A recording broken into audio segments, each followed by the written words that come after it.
Hello and welcome back to UK Highland Photography here on YouTube, the channel dedicated to helping you to become a better photographer. Today we're going to be talking about how you can use your camera's built-in light meter in order to help you to become a better photographer. So let's begin. When you look into the viewfinder of your camera, then you should see something similar to this.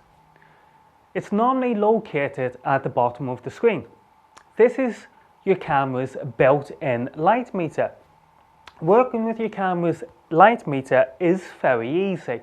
However, there's some things where you need to understand first before you will be able to work effectively with your camera's light meter. So let's begin with part 1. Part 1, the negative and positive sides of the actual light meter. When you see this indicator move to the negative side of the light meter, then this means the final photograph is going to be underexposed. That is to say, your photograph will be dark. When you see this indicator move over to the positive side of the light meter, then this means that the final photograph will be overexposed. So that is to say that your photograph will be much brighter. But what happens if you see this indicator move to the very middle of the light meter?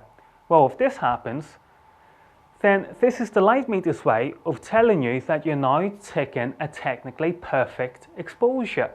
In this example, the light meter is telling me that the photograph will not be underexposed or will it be overexposed.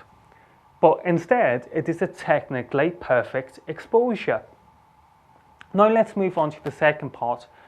The numbers 1 and 2, which you see on the negative side of the light meter, and the numbers 1 and 2 that you see on the positive side of the light meter are what we call stops in photography.